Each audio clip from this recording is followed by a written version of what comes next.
तो ये है question number example number 3 quadrilateral का हम लोग पढ़ रहे थे इस क्वेश्चन के लिए। ठीक है, यहाँ से शुरू करते हैं, यहाँ से 3 नंबर। तो बोला ए बी सी एक आइसोस्केल ट्रायंगल है। ठीक है, यहाँ पर यहाँ फिगर देखो यहाँ पे कि ए बी सी जो है ना, ए बी सी। ठीक है, ए बी सी एक आइसोस्केल ट्रायंगल जिसमें कि A B equal to A C दिया हुआ है। बोल रहा है कि A B equal to A C. आई बोलता है कि C D bisector of exterior angle है ना, ए डी जो है ए जो है बाइसेक्टर है एक एक्सटीरियर एंगल पी ए सी का। ठीक है, तो पी ए सी जो यहीं बनेगा यहाँ पर, ऐसे इसको बाहर कर देंगे। ठीक है, तो पी इसको नाम पी ए सी एक एंगल है ऐसे बड़ा। ठीक है, यहाँ पे इसको बाइसेक्टर मतलब बीचे बीच काट रहा है। कौन काट रहा है? डी। ए डी कौन काट रहा है? ए डी काट रहा है। ओके, अब यहाँ बोल रहा है कि सी डी, क्या बोल रहे हैं यहाँ पे? C D parallel A B. तो सी डी यही ना होगा, मतलब इसको मिलाना पड़ेगा ना ये इससे। ठीक है, यहाँ पे सी डी जो है पैरेलल है ए बी का। ये दोनों पैरेलल, ये दोनों क्या है? पैरेलल है। ओके, शो करना है पहला कि D A C equal to B C A. ठीक है, D A C equal to B C A, मतलब हमको यह ध्यान रखना है ये एंगल और ये एंगल क्या करना है? प्रूफ इक्वल प्रूफ करना है। ठीक है, और ये प्रूफ करना कि ये क्या है? पैरेललोग्राम है। ओके, तो पैरेललोग्राम प्रूफ कर, दोनों पैरेलल प्रूफ करने हो जाएगा। दोनों पैरेलल है ही ना दिल। अगर ये और ये पैरेलल हो जाए तो क्या हो जाएगा? पैरेललोग्राम भी प्रूफ हो जाएगा। तो अगर तुम ये एंगल और ये एंगल को इक्वल प्रूफ करो, क्या कर दो? प्रूफ इक्वल, तो बहुत आसानी से हो जाएगा। ठीक है, यहाँ पर तो चलिए शुरू करते हैं। तो सबसे पहले आप लोगों को ध्यान देना है कि एक प्रॉपर्टी होता है ट्रायंगल का कि किसी ट्रायंगल में अगर एक एक्सटीरियर एंगल से बाहर निकला है तो ये जो है इसका जोड़ जो इधर जोड़ के बराबर होती है। तो पता है यहाँ पर। ठीक है, तो इसमें जो दिया ऊपर लिख दें यहाँ पर, चूँकि देखो कि ट्रायंगल ए बी सी क्या आइसोसेलेस ट्रायंगल है ना, तो इसका अगर दो साइड इक्वल, दो एंगल भी क्या होगा? इक्वल होगा ना। तो इसका क्या नहीं बताओ? Angle A B C equal to angle A C B. ठीक है, पहला काम करता हूँ इक्वेशन फर्स्ट। ठीक, चलिए दूसरा इसको बाइसेक्ट कर रहा है ना, इसको बाइसेक्ट कर रहा है पीछे पीछे ना, तो ये इक्वल टू ये हो जाएगा ना। तो लिख दो यहाँ पे पी ए डी, क्या angle? P A D equal to D A C, angle D A C. ठीक है, सेकेंड काम खत्म। फर्स्ट और सेकेंड। ओके, अब यहाँ पर जो है आगे बढ़ते हैं यहाँ पर। ठीक है, अब ये जो तुमको रूल बताया इसका रूल को चलो। ठीक है, तो ये पूरा जो है बराबर किसका हो जाएगा? पूरा ये दोनों जो के बराबर हो जाएगा ना। लिखो एंगल, ये पूरा का नाम क्या? P A C. क्या नाम? Angle P A C equal to A B C. Very good, A B C. हाँ, और A C B plus A C B है ना, ए सी बी। ओके, बस इतना अगर समझ गए तो यहाँ के बाद हो जाएगा। ठीक है, तो अच्छा देखो पी ए सी किससे किससे मिलकर बना है? एकरा से मिलकर बना है ना। तो उसके लिख सकते हैं, क्या लिख सकते हैं बताओ यहाँ पे? पी ए डी, क्या लिख सकते हैं? P A D plus D A C लिख सकते हैं यहाँ पे कंप्लीट। ये तो पहले से यहाँ दिया हुआ है, इसको लिख दो इसे। देखो तुमको प्रूफ क्या करना था? प्रूफ करना था ये एंगल का नाम क्या बताओ? डी ए सी है ना, और ये एंगल क्या नाम है बताओ? बी सी है या फिर ए सी बी एन है। तो मतलब ये दोनों एंगल से बनाते, बाकी सब काटना पड़ेगा हमको। ठीक है, यहाँ पे तो देखो यहाँ पे, तो इसमें हमको प्रूफ करना डी ए सी लेना है ना। तो देखो यहाँ पे पी ए डी और डी ए सी यहाँ पर है। ठीक है, तो बताओ यहाँ पे हम प्रूफ किया कि पी ए डी और डी ए सी दोनों बराबर है ना। तो बस पी ए डी क्या लेंगे? डी ए सी ले लेंगे। क्या लेंगे यहाँ पे? डी ए सी। इसके जवाब क्या ले लेंगे? डी ए सी, क्योंकि दोनों बराबर है। ले सकते हैं आपके लिए डी ए सी। अब पहले से डी ए सी है ही है। ठीक है, डी ए सी 2 बार हो गया। ओके, इसमें क्या चाहिए? ये वाला एंगल चाहिए ना, एंगल ए सी बी ना चाहिए ना, ए सी बी। तो देखो यहाँ पे ए सी बी तो ही है। इसके जगह आप ए सी बी ले सकते हैं, बिल्कुल से दोनों बराबर है ना। यहाँ पे देखो ए सी बी बराबर ए बी सी है ना, तो ए बी सी का ये नहीं ले सकते हैं, ले लेंगे यहाँ पे ए सी बी और फिर क्या जाएगा? Angle A C B.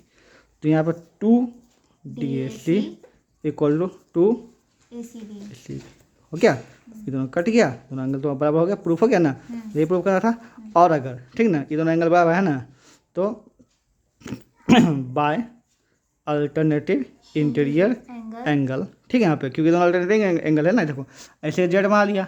ठीक है, तो ये दोनों भी क्या हो जाएगा? पैरेलल। क्या हो जाएगा? A D parallel B C. ठीक है, तो अब A D parallel B C है ना, और ऑल्सो गिवन क्या दिया वहाँ पर? A B parallel D C given है ना। तो दोनों पैरेलल, इसका मतलब सो है ना, A B C D is a parallelogram. बस बात खत्म। तो अगला क्वेश्चन एग्जाम्पल नंबर 4 पढ़ते हैं कि 2 पैरेलल लाइंस एल और एम। ठीक है, इंक्रीज होता है एक ट्रांसवर्सल के लिए। ठीक है, पी। ठीक है, so that क्वाड्रेटर form by the bisector of exterior angles interior angles is a rectangle. ठीक है, ये जो भाषा पर समझ तो आया नहीं होगा, हम तुमको बता रहे हैं बोल क्या रहा है। बोल ये रहा है कि देखो ऐसे और ऐसे टू पैरेलल से एक ट्रांसवर्सल गया है पी, क्या गया है यहाँ पे पी। ठीक है, इन दोनों लाइन का नाम है एल और एम। क्या नाम है एल और एम। अब ये बोला कि इसका जो है ना, ये देखो ये दोनों इंटीरियर एंगल है ना, यहाँ पर इंटीरियर एंगल है, अल्टरनेटिव इंटीरियर एंगल है ना ये, और ये है ना, इसको ऐसे बाइसेट कर दो। क्या करो इसको बाइसेट, इसे यहाँ से ये बाइसेट कर दो, इसको यहाँ से ये बाइसेट कर दो, इसे बीच कर दिया। ठीक है, ये भी इंटीरियर एंगल है ये, और ये है ना, इसको वैसे बाइसेट कर दो इसे। तो आप इनने भी तो कर सकते थे, बाइसेट बीच बीच करेगा ना यहाँ पे। ठीक है, यहाँ पे इनने भी तो बाइसेक्ट कर सकते थे। ये यहाँ से इसको बाइसेट किया, यहाँ से इसको बाइसेट किया यहाँ पे। ठीक है, यहाँ पे देखो इसको बाइसेट किया और इसको बाइसेट किया। ठीक है, और इसको बाइसेट किया और ये इसको बाइसेट किया। तो बाइसेट करने पर ये जो बना है लाइन है ना, ये एक रेक्टेंगल ही प्रूव करना। क्या प्रूव करना है यहाँ पे रेक्टेंगल। ठीक है, यहाँ पर मतलब यहाँ पे ए बी, ठीक है, और ये सी और डी, ये क्या है रेक्टेंगल, ये प्रूव करना है। ठीक है, यहाँ पर तो चलिए रेक्टेंगल प्रूव करते हैं। ठीक है, यहाँ पे दो पॉइंट ले लो पी एस क्यू आर। तो ये हो गया पूरा स्ट्रक्चर। ठीक है, अच्छा रेक्टेंगल डेफिनेशन बोलता क्या, पहले समझते हैं। बोलता है कि रेक्टेंगल इज अ पैराग्राम। क्या बोलता है रेक्टेंगल इज अ पैराग्राम। पहले इसको पैराग्राम प्रूव करना पड़ेगा हमको। ठीक है, whose one side is 90 degree, whose one side is 90 degree, मतलब कि एक one angle is, sorry whose one angle is 90 degree, मतलब दो चीज़। पहले इसको पैराग्राम प्रूव करना पड़ेगा, दूसरा कोई भी एक एंगल को 90 डिग्री प्रूव करना पड़ेगा। दो चीज़ यहाँ पर है। तो चलिए शुरू करते हैं। ठीक है, यहाँ पे तो जो लिखा हुआ गिवन में लिख देगी, आगे बढ़ूँ। यहाँ पर जो है देखो ये बराबर ये होगा और ये एंगल बराबर होगा पूरा अल्टरनेट। वेरी गुड, नाम देखो क्या एंगल पी ए सी, क्या एंगल पी ए सी है ना यहाँ पर। अच्छा, और एंगल ए सी आर। ठीक है, ये दोनों क्या है बराबर है। ठीक है, तो दोनों का हाफ भी तो बराबर होगा। Half angle P A C equal to half angle A C R, बराबर ना होगा। Half angle P A C E ले सकते हैं क्योंकि तो बीच बीच काटा ये नहीं हो सकता हाफ। तो क्या लिखते हैं एंगल बी ए सी, क्या लिखते हैं एंगल ए सी, क्योंकि हाफ ही होगा ना, और इसका हाफ को ई लिख सकते हैं, एंगल लिख सकते हैं A C D. Very good, angle A C D कर दिए बराबर प्रूफ। ठीक है, अब तुम बताओ अगर ये और ये हम बराबर प्रूफ कर दे, मतलब ये क्या है पैरेलल है। जड़वा या ऐसे कर देखो यहाँ पे, ये यहाँ से जड़वा दे तो मतलब ये पैरेलल हो गया है ना। हैंस ए बी लाइन क्या जाएगा बताओ, A B parallel C D complete हो गया। अब इसी प्रकार से ये पैरेलल कर देंगे पहले, तो पैराग्राम हो जाएगा। ठीक है, तो इस पर किससे चलेंगे, इससे और इससे। किससे चलेंगे, इससे और इससे, वही वाला सेम। हाँ सेम है ना। तो वही क्या लिखा है बताओ, एंगल एस ए सी क्या लिखेंगे angle S A C equal to angle A C Q, angle A C Q alternative triangle. ठीक है, तो इसका हाफ भी बराबर होगा, इसका हाफ कर दो, half angle S A C equal to half angle A C Q. तो इसका हाफ इस पर क्या लेंगे, ये लेंगे ना हाँ डी ए सी, क्या लेंगे डी ए सी लेंगे। ठीक है, और इसका हाफ क्या लेंगे, ये ले लेंगे।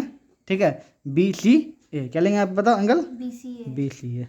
ठीक है, तो ये हो गया। ठीक है, अब अगर देखो ये और ये इक्वल है, मतलब ये ऐसे जड़ बना रहा होगा है ना, तो मतलब ये क्या हो जाएगा पैरेलल हो जाएगा। ठीक है, हैंस क्या हो जाएगा, hence A D parallel B C. ठीक है, तो अगर कुछ नहीं लिखेंगे, सुनो ना बता रहे हैं, ये दोनों हो गया ना पैरेलल। ठीक है, तो क्या जाएगा बताओ, A B C D parallelogram हो जाएगा। A B C D J parallelogram, इतना समझ आ गया। अब क्या बोलता है परिभाषा के, एक 90 डिग्री पाना है ना, तो 90 डिग्री पाएंगे तुम कोई भी लाना, ऐसे ई ले सकती, ठीक है, यहाँ पे ले लो। ठीक है, इस पर कौन कौन से एंगल बन रहा है, ये बन रहा है एंगल ना, ये तो इसका। ठीक है, तो एंगल ये लीनियर पे कैसे बना, ऐसे कैसे लीनियर पे बना रहा नहीं यहाँ पर। ठीक है, तो ये एंगल ले लेंगे पूरा। ठीक है, तो एंगल क्या नाम है क्यू सी ए, क्या लेंगे Q C A plus angle R C A, हाँ angle R C A equal to 180 है ना। अब यहाँ पे देखो कि सब में हाफ से डिवाइड करो, क्या कर दो हाफ से है ना।